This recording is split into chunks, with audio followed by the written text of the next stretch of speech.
Gloria al Señor Jesús. Una vez más, hermanos y amigos, estamos con ustedes desde el estudio del canal La Voz de la Verdad de Centro Hispano Pentecostal en Arleta, California, en los Estados Unidos. Nuestra ubicación, el 9036 de la Goodman Avenue, en la ciudad de Arleta. Nuestro servicio los días jueves a las 7 de la tarde y los días domingos a las 5 de la tarde. Será una bendición que usted nos pueda acompañar y que juntos podamos glorificar el nombre del Señor Jesús. En esta tarde quiero compartir con usted un segmento corto acerca de la historia de la iglesia. La iglesia es una palabra que aparece en las Sagradas Escrituras en el Nuevo Testamento y específicamente después de la confesión de Pedro, cuando estaban en Cesarea de Filipo, en el capítulo 16, versículo 13 al 17, tenemos la confesión de Pedro, que dice que Jesús preguntó a sus discípulos diciendo: ¿quién dicen los hombres que es el Hijo del Hombre?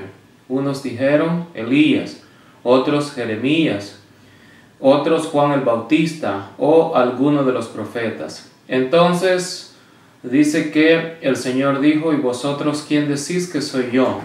Respondiendo Simón Pedro dijo: tú eres el Cristo, el Hijo del Dios viviente. Y el Señor Jesús le respondió a Pedro: bienaventurado eres Simón, hijo de Jonás, porque esto no te lo reveló carne ni sangre, sino mi Padre que está en los cielos. Y yo también te digo que tú eres Pedro, y sobre esta roca edificaré mi iglesia, y las puertas del Hades no prevalecerán contra ella. En este pasaje encontramos, las Sagradas Escrituras nos muestran que en la época del ministerio de nuestro Señor Jesús, todavía la iglesia no había sido instituida, la iglesia aún no había comenzado, sino que era una promesa para el futuro, porque el Señor dice: sobre esta roca edificaré mi iglesia.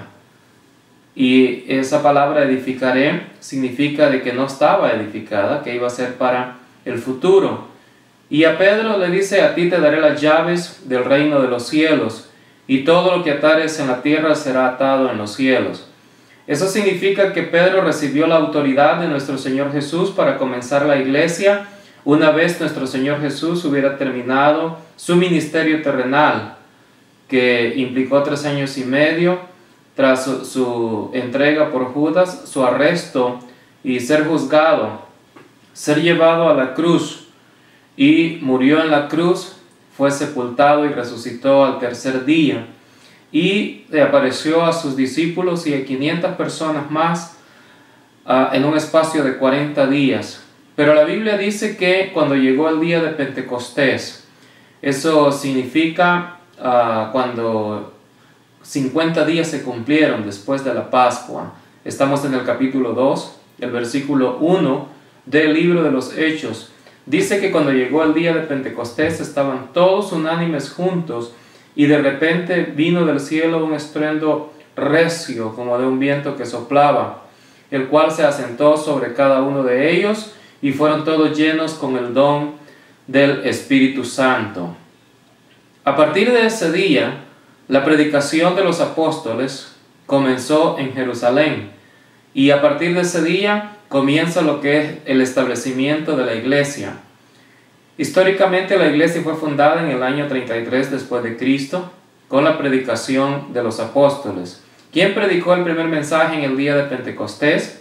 Fue el apóstol Pedro. ¿Por qué predicó el apóstol Pedro el primer mensaje en el día de Pentecostés? Porque el Señor mismo le dijo: a ti te daré las llaves del reino de los cielos. Y por eso, en el día de Pentecostés, cuando los judíos que estaban reunidos y que al oír el estruendo se acercaron a ver qué era lo que estaba aconteciendo, dice que le preguntaron a Pedro y a los otros apóstoles: varones hermanos, ¿qué haremos?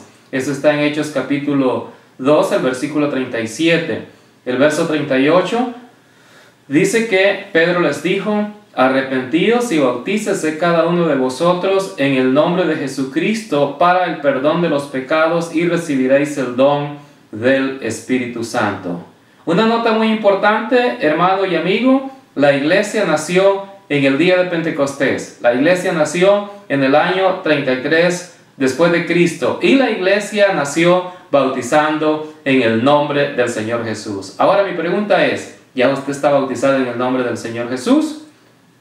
Si es así, bendiciones y adelante. Y si no es así, visítenos, contáctenos, déjenos su comentario para poder contactarle, o visítenos a nuestro local que estamos ubicados en el 9036 Woodman Avenue, aquí en la ciudad de Arleta, California, en los Estados Unidos. Una vez más, los servicios los días jueves a las 7 de la noche y los días domingos a las 5 de la tarde. Será una bendición poder verle ahí y que juntos glorifiquemos el nombre del Señor Jesús. Y si todavía no ha sido bautizado en el nombre del Señor Jesús, esta es su oportunidad. Bendiciones para todos en el nombre de nuestro Señor Jesús.